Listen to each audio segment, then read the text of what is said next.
if you're going to go to private and boarding school, you have to be a certain type of kid. There were a few cases where I said, I don't think your kid is a good fit. You're going to go to private and boarding school, especially boarding school, you have to be a very independent person who knows how to advocate for yourself. But if your mom has been helping you all along throughout your journey, and while you're talking to me, you can't even talk to me directly, I don't think that's for you. So I do tell them straight up.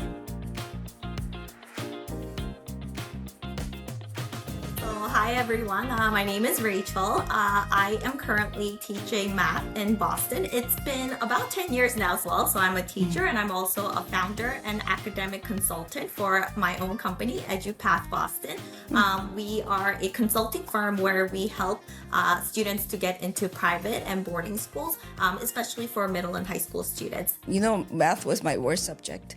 Yeah, I mean, it's actually interesting that you say that because growing up, I knew that I wanted to be a teacher. My parents were actually really against it. And my mom said, if you're going to be a teacher and you're an Asian American, you're Korean American, you have two options. It's either math or science. She said that as a parent, they would probably not be happy learning English from you or history from you. So I think that actually kind of got me started. Okay, it's either math or science. That's funny. Your mom is a realist, huh? Yes, yes. She was very like, it's either that or you don't become a teacher. So I was like, okay, I guess. Why were they so against it? I don't know. I don't know. They're very like the traditional Korean minded parents. And I think from my parents' perspective, I mean, because I moved here in fourth grade, they were like, nobody wants to learn English from a teacher who immigrated to America in fourth grade. And I was like, yeah, you know what? You might be right. Yeah. So it ended up that I became a math teacher. Do you enjoy teaching math? I do. I actually love it a lot. I'm so glad that I became a math teacher. I mean, it's a subject that I do love, so I really enjoy teaching it, but I feel like math is so different from how we learned it back then. I think that most of the times, like, if you think about how we learned it, it was a lot of like memorization, like Koreans memorize like 구구단, and I did the same thing. But I think now, like, we use a lot of something called like manipulative, so it's a lot of like hands-on activities. It's when people think about math, they think, okay, you just sit there and do worksheets, but it's never like that. We do a lot of activities, we do a lot of games, and math is a subject that has a lot of like discussions too. So I really enjoy it. I think math is also a subject where you can see a lot of growth, like right away. Whereas English, it might take a while for students to really, really grow in their skills and really improve. But math is a subject, if they get it, they really get it. And they show the skills and the scores show right away. So I think I really enjoy it for that reason. I think I would find it more interesting if I was taught that way. Yeah. Yeah, I think so too. So for example, like the other day, I was teaching exponents. For example, if the question is 2 to the third power, I never really taught students how to do it. But then I just wrote 2 times 2 times 2 on the board. And then I said, wait, guys, like, imagine if you're mathematicians or scientists and you have to write these numbers. Does it really make sense for you to always write 2 times 2 times 2? Do you think that maybe there's a better way? And the students were like, oh, maybe you can write like 2 and a 3. And I was like, yeah, but if we write it like 2 and a 3, now that's going to be 23. And then they're like, oh, what if we write 2 and then 3 in a different format? And then I introduced exponents, and then now it kind of like clicks with them. Oh, exponents actually means repetitive multiplication, and that actually means 2 times 2 times 2. So I think that's like a way that we teach math now, where we don't really tell them right away, but they kind of come up with it and they think of different ways, like, oh, like maybe this would be an easier way for people to calculate, or this is an easier way for people to communicate. So they feel like math isn't something that you just do on the worksheet, but it's like a real life thing that they need to learn and they can actually apply to their lives. Yeah. Wow, that is so cool. Really. You know, for someone who learned math, both for my husband and I, we memorized everything, formulas, everything. Right. So when our kids were going through school, even back then, it was different than what we learned. Right. So it was so hard for us to like help them. Right. You know, like, wow, what do you mean? Just do it in your head. Right? For sure. Yeah. Because you probably learned a little bit of the old ways. Like, do you have to relearn and unlearn and relearn? Oh yeah, for sure. And especially long division, how we learned it and how they learn it now is so different. So that was actually one of the obstacles that I had. I was like, wait, what is this method? When I went to grad school, I had to relearn the whole method all over again. So Yeah. I would do it my way, and then I would do it the new way, and then I would check the answers to make sure that the answer was correct. But yeah, now things are so different. But it's funny that you said that because I always tell my students, if you have a question, please don't ask your parents, ask me instead. 'Cause they go home and they learn the other method, and now they come to school and they're like, wait, that's not what my mom told me. And Right. it's so hard for me to say like, oh, your mom is wrong. So I have to say, oh, right, like mom learned the traditional way, like we have to learn this way. And a lot of parents are like, wait, why do they have to learn this new way? And it totally makes sense because it does seem like the older way is easier, but the newer way, the reason why we do it is because it really builds that number sense. Whereas the older way was more like the memorization. So the newer way really helps them to understand that like the placement values and really understand what numbers are. So it really helps them in the long run. Oh, wow. I see. So what advice do you give to your parents, the students' Yeah, parents? so I always say, please email me if you get really stuck. Please don't teach them the older way. And nowadays, thankfully, there's a lot of like resources out there. Like YouTube has a lot of great tutorial videos. So instead of you actually trying to teach them, please write the topic on the YouTube search engine and let them watch that video instead. Like that's so much more helpful for them. But yeah, I always tell them, please use those resources instead of teaching them the older way. The That's traditional. really funny. Yeah. Oh, I see. So we us parents think we're doing a favor, by teaching them. I I remember. definitely are, but I feel Yeah. like parents get stressed too. They always email me Oh, and yeah. like I learned this new method and it still doesn't make sense. Doesn't make sense. Oh, Yeah. exactly. Sure. I remember my oldest is like 31 or 32. I try to teach her and then like we both get confused. So my Right. husband's and he'll be like, "Oh no, don't do it that way." 미국 애들은 바보 아니야? 왜 이렇게? Yeah.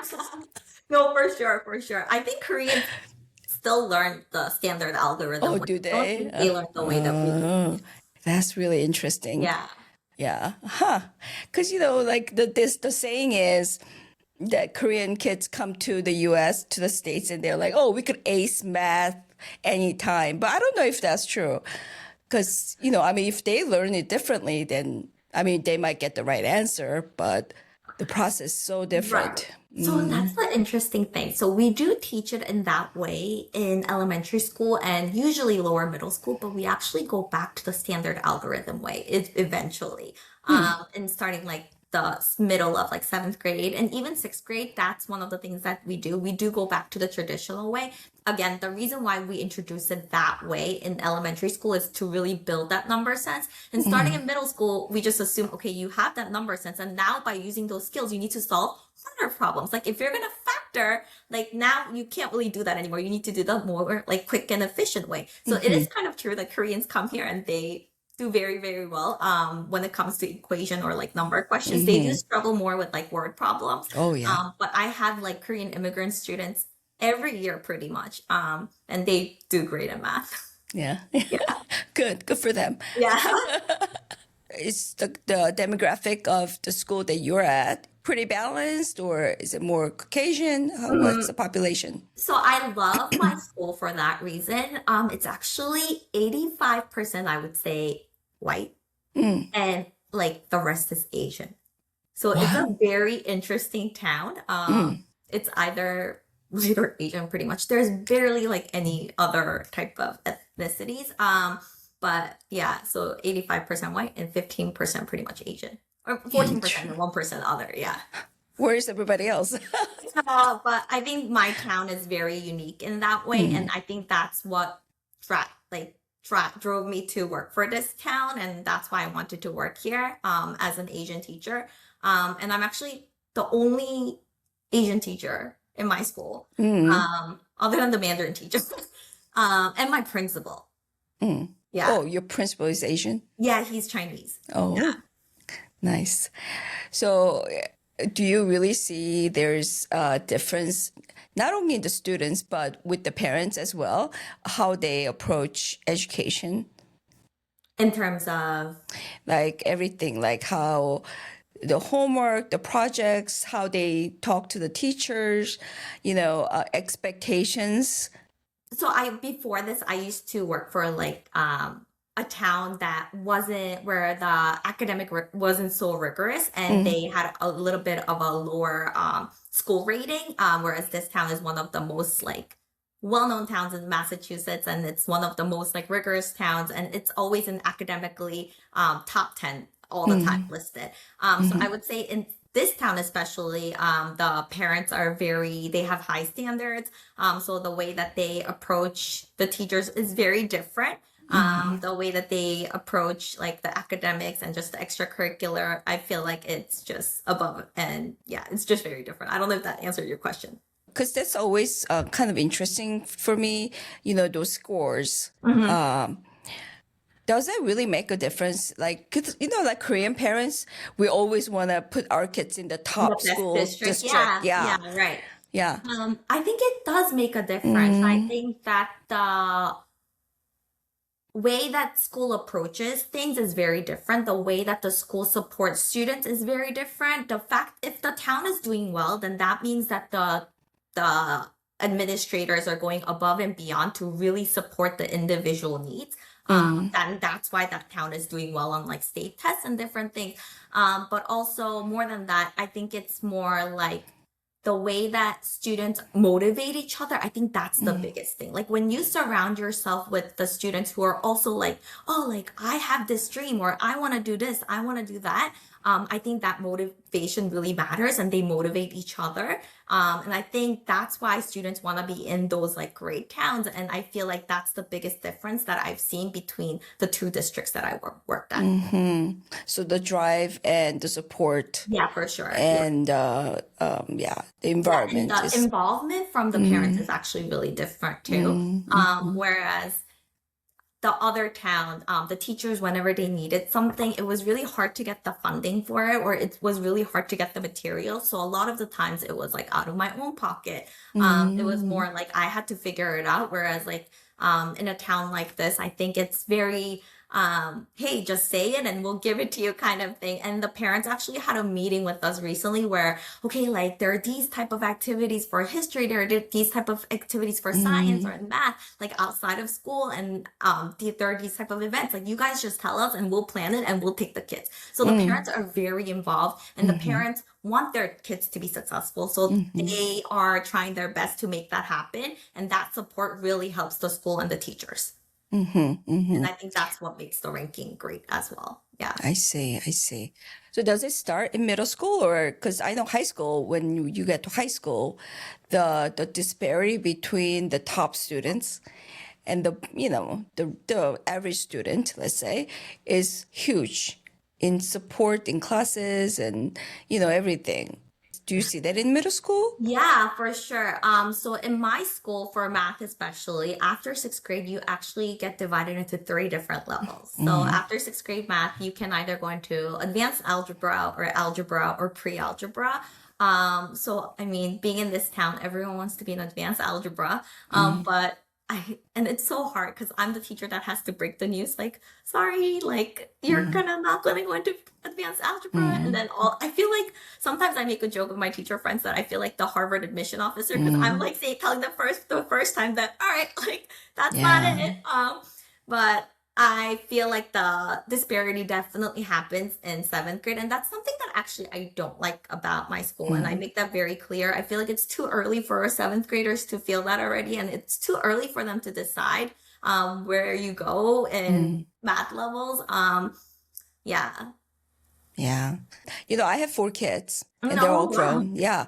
So I have some who were advanced students and who were average student. Yeah. So I've been in both shoes of the parents, right? Yeah. So for the advanced kid, everything's great. You know, like there's nothing to worry about. Right. The school makes sure they're in the right classes. Right. Right support, extracurricular, whatever opportunities come very easily. For sure. Yeah. But for the average or below average child, it really didn't really make a whole lot of difference to be in the top district school. You know what I Yeah. mean? Yeah. Yeah. No, I definitely know what you mean. I feel like the top districts sometimes tend to focus on the advanced and the honor students, and they get more opportunities, as in like there's more AP classes for them, and there's more like things that they can do, and there's more like extra activities. So I definitely see what you mean by that. Yeah. You started this new company. Tell me about that. What do you do? So it's called EduPath Boston. So I've been doing math tutoring on the side ever since I started teaching. So that's been an ongoing thing. So I've been kind of like active on Instagram and always sharing tips with the Korean parents in Korean. Even though my Korean's not that great, I try my best to share it in Korean because I feel like growing up, my mom really struggled with the limited resources. So I felt like I had to go out of my own way because I'm a 첫째 딸. So felt like I had to figure things out for myself. And my brother, my younger brother, he actually I tell him, you went to better college than me because I helped you out. I paved the way for you. I always make a joke with him about that. But I feel like the parents are always so limited. And that like really limits for the opportunities for the students as well. They have the potential, but it's just that parents don't know how to help them and support them.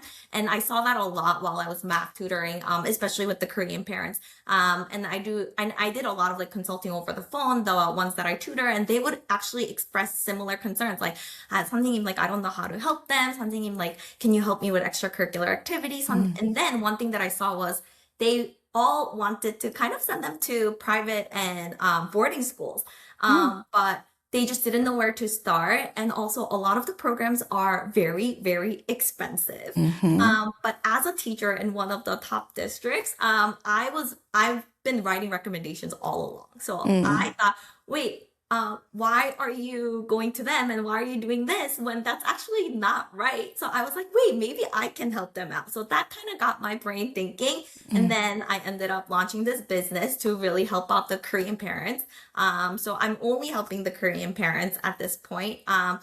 And I just help them with the ISCE SSAT, which is a standardized test for the prep schools. And then I help them with the interview process, but also school searching because there's so many choices out there. So how to find the right fit in terms of which school is right for them. And then I help them with like the curriculum and how to choose the correct courses and things like that as well. Oh, wow. So you do hand holding almost. Yeah, that's what I do. Yeah. So before I actually came to Korean community, I wanted to really build my skills, but part of me was so scared to start with the Korean community because Korean community is very small.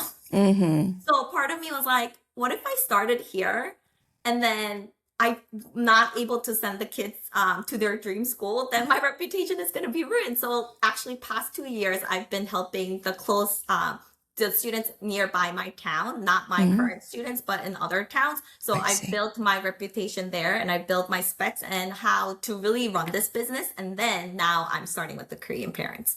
Oh, wow. Oh, you mean like Korean people? Parents. No, like the Korean in the Korean community. Oh, Korean American. Yeah. Korean Okay. Yeah. Oh, cool. So really, there's that much interest in sending their there's kids, actually huh? a lot of interest, which really surprised me too. Yeah. What makes a parent want to send their kids to a private boarding school rather than a public school in the top school district? I think private boarding school, there's more opportunities. And I think parents believe that. So I think that a lot of them like gravitate towards private boarding schools. And also I think a lot of parents think, okay, like we don't have to go, but why don't we give it a try kind of thing. So is it true that there's more opportunities? I think it depends on the students. If you're going to go to private and boarding school, you have to be a certain type of kid. There were a few cases where I said, I don't think your kid is a good fit.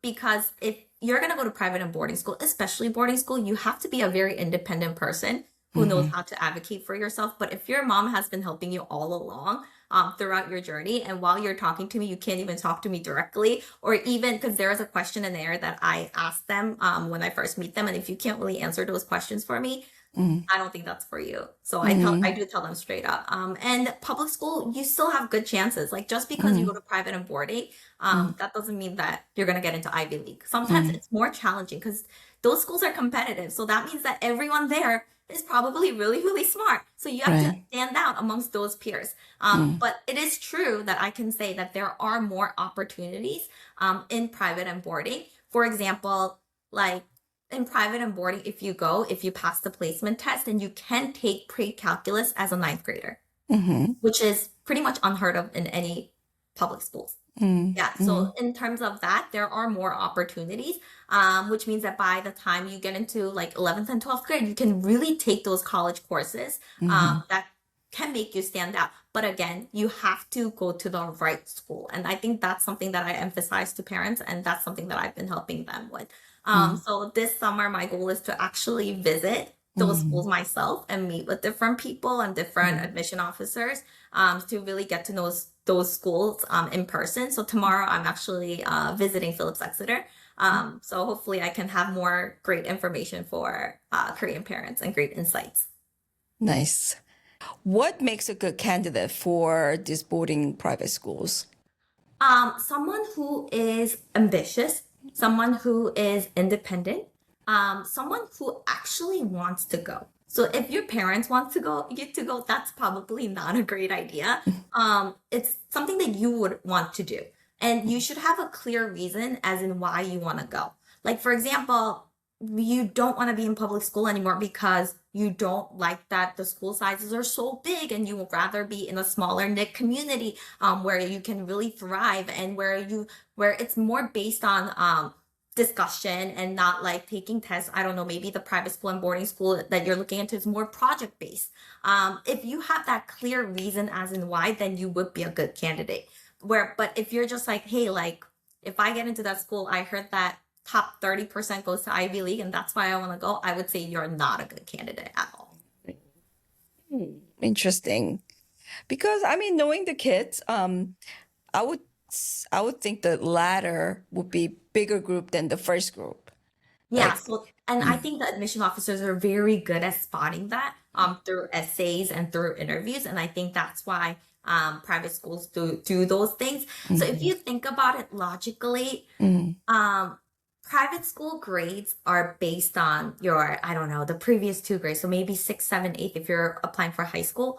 Most of the Korean students have an easy time getting an A during those years. So grades are very like similar, like same, like 비슷해. So it's not like, it's really hard to stand out because of grades per se, because everyone that's applying is probably going to have straight A's or is probably going to be the 95th percentile for SSAT or ISEE. So it's those interviews and it's those essays that really matter, and you need to really show yourself that, okay, this is a school that I really want to go to and I really want to get into this private or boarding school. And admission officers are really, really good at spotting that. So that's what's really, really important. But I feel like Korean parents really focus only on the grade, especially the standardized test, that they're like, oh, like, as long as we get this grade, we can get in. But there's so much more beyond that. You really need to look at the holistic point, not just like one thing. Yeah, so that's something that a lot of Korean parents do miss. Yeah. So it's like almost like getting into college. Yeah, kind of. But I would say it's a little bit harder, as in the grades are so same. Whereas like in 9th, 10th, and 11th and 12th, you're going to get some B's, you're going to get some C's. So like it's easier to tell like who really stands out when it comes to academics. But 6, 7, and 8, I'm sure you've experienced it with your kids too. It's so similar. Like everyone gets like either A's or B's. Nobody really, I don't know, gets D's or F's in 6, 7, and 8th grade. So the grades are very similar. So it's really, really hard to stand out. So that's why it's really important that you focus on those, not just in school, but outside of school settings too, like extracurriculars as well. Yeah, that sounds so intense for 6th, 7th graders. Yeah. So I guess you really have to want it. It is. Yeah. I'm a parent, let's say. I come to you, Miss Kim, 선생님. Can you coach us through this process? What do you do? Where do we start? And what kind of process do you go through? Yeah, so we would go through questionnaire together, and then we would talk about why they want to go to private school, and then we would try to find what's really good fit for them. I think that's where I spend majority of my time with the student because students don't really know the schools yet. They just come and they all want to go to Phillips Exeter, and they just save those like top schools and they think that that's it. But there's so many schools like, even in the New England area, I would say there's like so many. So we talked about who you are and what is the right fit for you. So the first few sessions, more than the academic itself, we really talk about who that person is, who you are, and why you want to go to private school, and what are some things that you are interested in. For example, if you're really interested in hockey, but the school doesn't have the hockey program, you should not be going to that school. So those are the things that we go through. And then we come up with the list and then we do one by one. And then we talk about your grades. We talk about the standardized test. And then as it moves on, we talk about like how your interview is going to go, your essay, and then your extracurricular activity as well. Extracurricular activity is something that we really focus on too. That's when you can really show yourself and show your character and who you are to these admission officers. So how can you really stand out? I know that in college, a lot of like college admission process, they call it like passion project. And to be honest, as 6th and 7th and 8th graders, you can't really do a passion project to stand out. You're still young. A lot of people come and they're like, wait, do I have to do a research? I'm like, no, nobody wants a 7th grader doing research on leukemia with a doctor. No, that's not what they want. They don't even believe that. Like, they don't want to see that. But what can you do? Like, how can you show that you have these like leadership skills, and what can you really bring to this school? Like, what can you bring to this school that the school needs? So those are some things that we can talk about. So it's a lot of talking, but I definitely guide them through a step-by-step process. And some schools actually have parent interviews too. So in that way, I do talk to the parents and I guide them in that process as well. So I'm curious. So your clients, the Korean parents, families, are they immigrant families or? So a lot of the parents are either there are a few immigrant parents, but there are also parents like me who came when most of them like came like in like high school. So they're pretty good at English, I would say, but it's more like they don't know the education system because they came in high school. So it's that they didn't go through those like younger years here, or they just want to learn because it changed so much and they want to be helpful to their kid. Yeah. So they're 1.5 generation. Yeah, there's a lot of them. Yeah. I think there's more and more these days. Even the kids that I tutor, a lot of the parents. So I usually do a report for them once a month, and I usually do like English and then I translate it to Korean. But then I've been getting like emails from them. Oh, 선생님, like you don't have to do Korean for me. I think they see my Korean and they're like, oh, like you don't have to go out of your way to do it to be in English. And I'm like, okay, sounds good. Oh, I see. So one thing I remember hearing many years ago is that, these kids, their parents drop them off in their private jets and da-da-da. And my kid, immigrant families, definitely don't have that, but the child is smart and very driven. So that was bigger struggle than the academia. Do you see that, or is that like a myth? I mean, I think it's true. I mean, there are, if you go to like top boarding schools, like there are going to be kids who are like super well off, super rich. But I think, so the reason why I think I'm very in an interesting shoe that I'm a public school teacher. I'm not a private school teacher who's helping to do this. So I think sometimes parents are like, wait, like, why are you doing this? Like, you are a public school teacher. And I am. And I always tell them I love public school and I think it's great. But I said, as I did more and more research about private schools, I've seen firsthand the opportunities that are given to the students that are not in public school setting. If you don't go to private school, that doesn't mean that you're not going to go to Ivy League. I always tell that to parents too. There are still great things in public school. However, it is true that private schools give those opportunities a little bit more. In the end, I feel like it's still a place for them to build that network and become friends with those people. And I think that's really what drove me to this business, because in an AI setting, right now in our current world where AI is getting this big, school is just more than academic. School is a place where you really build those relationships with your friends too. So I feel like more and more parents are going to see that private school isn't is a huge advantage in that way, not just about learning, but they get to really build those connections and network with people, like you said, those like really, really rich and wealthy people. And that's why I feel like sometimes parents prefer private schools for that reason too. And I feel like as AI gets bigger and bigger, I can potentially see more parents preferring private schools for that reason. But again, that doesn't mean that public school is bad. Public school is great as it is too.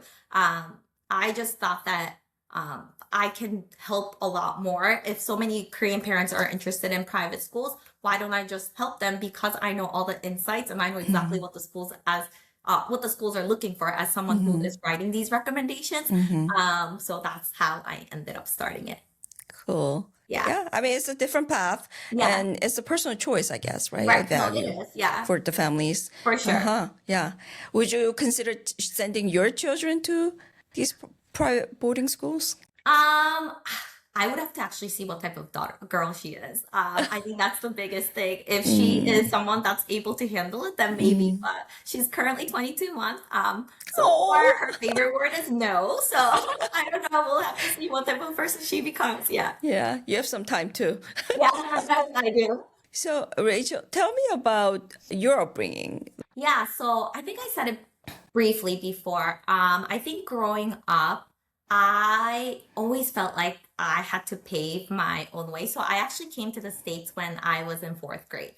So my parents didn't know a lot about the American education system. And I am a very ambitious person. So I wanted to do well. So I had to find like the extracurricular activities that I wanted to do. And I always did my research and I always looked for things. And I think that there were times when I ran into struggles as a kid because my mom couldn't help me. And I just wish like I saw my friends and they were getting all these opportunities through their parents. And I was like, wait, Mama, like, can you help me too? But I mean, obviously her English was limited and the resources that she had were limited. So she couldn't help me that much. And I feel like that really plays a big role in how I am as a teacher and how I am now. And that's why I do a lot of like giving out resources on Instagram to Korean parents, not just math related, but just everything, just school tips and things like that. And part of my other side of the consulting is like helping the parents just navigating the American school system. So helping them to understand how to like email the teachers. Korean parents love, like one thing, I actually make the same mistake. So I'm the same way. I always say, dear blah, blah, blah, I'm so sorry to bother you. But that's the Korean thing to do. You don't have to be sorry because it is their job to help you as a teacher. So I always help them to how to like write emails, what kind of questions to ask during parent-teacher conferences because they don't know what to ask, or what to do like when your kid gets in trouble in school and how to address that with different administrators. Or these days, sometimes kids struggle with like depression and things like that. So a lot of them do see like counselors and they are on special programs like individualized educational plan or 504. So how to really navigate through those plans as well in school settings. So that's another thing that I do to really help them. And I feel like I am doing all of these things because I struggled as a kid. And I know, and I've seen it through my parents and other Korean parents around me, how they felt very limited. And I want to make sure that that doesn't happen to other Korean parents from now on. Wow, that's really great. I mean, yeah, when I was in middle school, we had one Korean teacher in the school. Yes, she taught ESL, right? My parents loved coming to see her because she's the only person that they could talk to. Yeah. So, and you providing that sort of really important and essential information and guidance, I'm sure they find it very, very encouraging. Hopefully. Yeah, because for Korean Americans, especially, education is everything. Yeah. Yeah. Like, and I mean it like very directly because it really is everything, right? And I'm not saying I wasn't like this, but you know, now that I'm much older and my kids are all grown, I see moms like very unrealistic about their kids' abilities and education, right? And I have never met any Korean mom who did not think that their kids would go to one of the Ivy League schools. Sure, yep. Especially when they're younger. And then they're like, oh, okay, maybe not. Right. Okay, never mind. But I mean, that's not a bad thing. They're hopeful, right? They're hopeful. And but what would you like? How would you guide them when a younger mom, and you don't want to burst their bubble, but like, what's a good guidance for a mom or parents who navigate their child's education journey? Yeah. So I've met plenty of parents who think that their kid is so good at math, and I have to be like, I'm not too sure about that. Because I do Olympiad coaching as well for different type of math competitions like AMC and math counts. And a lot of parents are like, wait, I want my kid to compete in that. And I'm like, I'm not too sure. But one thing that I always tell the parents is that just like how, I don't know, like, that idiom, like one shoe does not fit all. That's kind of it. Like maybe this is not their strength. But I think as a parent, it's important to find that strength for the student. And I always encourage the parents to do that. Whether that's art, whether that's music, whatever it is, it's our job. Well, it's the parent's job to make sure that the kid can find that strength instead of just really drilling down and focusing on the academics. So although I'm a math tutor for a lot of students, and I've been doing this for a while, there were plenty of times when I told the parents I would have gotten the extra money if they did the competition, by the way, because I get that cost is way higher. But I told them, I was like, maybe this is not for them. Maybe math, like you just need to make sure that they understand the concept so that they can do well in school. But then maybe, I don't know, history is it, or maybe they're really good at music. And surprisingly, I think parents know. I think they're just in denial. Like, I think they're just waiting for someone to tell them. Because I've never had a parent that fought back to me. Then parents were always like, because I think they know. Just like, my daughter's only 22 months, but I feel like even though like she's just started kind of talking, I feel like I know her personality because I've been raising her for 22 months, and that's only been 22 months. These parents have been raising their kids for like, I don't know, 11 to 12 years. I'm sure that they know. It's just that I believe that they're in denial. And once I tell them, I have good conversations with them about it. And it always ends up that, all right, like, let's find something else, or let's find something that they really enjoy. So that's a tip that I always share with them. Well, that's good to know that they come to terms with that and they go, Oh, okay. yeah, for sure. Yeah. I think parents know their kids. Yeah. Yeah. Okay. So things have changed. Yeah, Since for sure. we'll be like, what? No, you don't know anything. No, I don't think so. Yeah. Uh-huh. So interesting because especially immigrant parents, they come to this country and they invest everything in their kids, right? Right. And Yeah, for sure. I would guess some of those parents who come to you may not have all the funds and the social clout or status to send their kids to these private, very prestigious boarding schools, but they still want to because they think this is good for their kids, Yeah. right? And I think it's a very realistic journey or like a educational mapping that they're doing because they hope that their kid will assimilate thoroughly into the society, Sure. very good school, and have high income, better life. Yeah, it's a life, very realistic life mapping that they're drawing for their children. For sure. So it's a big deal. It's a big deal, right? And they invest so much time, money, and energy, not just the academia, but there's music lessons, dance lessons, Oh, yeah. instrument lessons, Yeah. sports lessons. Yeah. So there's so much. Right. As a teacher, what would be one tip that you could give to parents? Their character really matters. And I think that's something that a lot of parents really forget. And myself too. I feel like I see myself as a parent and I'm like, oh my God, like this, like she's only 22 months, but I'm like, oh my God, we gotta read 3 books every day. So it's like, even for myself, I definitely see it. But I think more than that, I think it's really important to focus on the kid, like the kid's personality, the kid's character. But I feel like these days a lot of parents do forget that.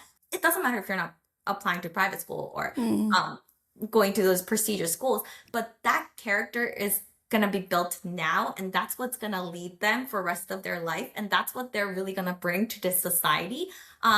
Getting an A on a test isn't really gonna matter in 10 years, but that character and who you are as a person, that's really important. So I would say maybe take every day like 10 minutes, just check in with them, connect with them, and help them to reflect. I feel like that's really, really important. But in our society, everyone's so busy. So I feel like taking that time, just pausing and reflecting is just so difficult. And I definitely see that as a parent too. But I feel like that's so, so, so crucial and that's so important. Yeah. Lastly, can you give the parents some tips on how to help your child With get math. better at math? Yeah. Yeah. So it's important to build that number sense, like I've talked about early on. But so really help that number sense. But also a lot of parents really just focus on numbers. Like, for example, like Korean parents love just doing like 3 plus 5. Yes, that's important, but also you need to understand what that 3 plus 5 means because you need to bring that to word problem. So I would say do a 3 plus 5 and do that question, but connect it to a word problem and do a word problem that actually means 3 plus 5, because those are the skills that students are lacking these days. But also do some fun math questions too. Don't do just like those ones that are hard, but do fun ones. There are so many books out there where it's like fun math riddles. Do those maybe like 1 to 2. You just need to make sure that kids really approach and see math as a fun subject, not just something that's stressful. I have so many friends, they tell me they're like, oh, my kid is in like 1st and 2nd grade, and they tell me that they already hate math. And I always tell them it's because you made it not fun. How can it not be not fun when they're just in 1st and 2nd grade? So try to make it enjoyable for them as much as you can in the younger years. And later on, if they're in middle school, it's so, so, so crucial and important that you actually review the concept. So I always tell my students, math is a cumulative subject. So for example, in science, if you learn about wavelength, the next week you might learn about earth, rocks. Then you can kind of like forget about wavelength. Wavelength don't matter. In math, it's actually different. You learn about order of operations, you learn about fraction, and then I'm going to give you order of operations concept with fraction. So math is a subject where it kind of like builds on top of one another. So it's really important that you review. A lot of parents say, all right, like you've done algebra 1, now forget about algebra 1 because we're moving on to geometry. No, part of geometry, you need to remember things from algebra 1. That's why schools plan it. So it's algebra 1, geometry, algebra 2. There's a reason why schools did that. So it's really important that you review the concepts constantly, not just focus on the topics that are coming up. A lot of Korean parents just focus on like 선행 and previewing, but it's important that you also review. So make it fun. Yeah, make it fun and review. Have you seen that reel on Instagram where a parent is teaching their child, young child, math? So they have 5 apples. And then the mom yells, we have 5 apples. Jane had 3 apples. How many do you have left? And the kid is like, 9. Yeah, no, it's scary. Yeah. It is scary. Yeah. And, Yeah. you know, I sent it to my daughter because we could so relate. I know. No, it's so true. I think I was like that too. Yeah, for sure. Yeah. Yeah, that was so funny. Yeah, math is not easy, but I like your approach of making it fun, making it to a game and more approachable number sense. Yeah, Number no, sense. that's a key. Number sense is definitely a key. If the student has a number sense, the student will find a way to figure it out. So a lot Figure of it out. parents also think that there's only one method to solve the question. So math has one answer, that is true, but there are multiple ways to get that answer. So parents are like, wait, no, they have to do it this way. No, as long as that they understand, if they have that number sense, they will get that one correct answer. They might solve it differently, and that is okay. Yeah. So until about 5th grade, number sense is the most important Yes, thing, and number having sense is so fun with important. math. Yes. Awesome. It was always intimidating for me to see a math teacher. I was so bad at it.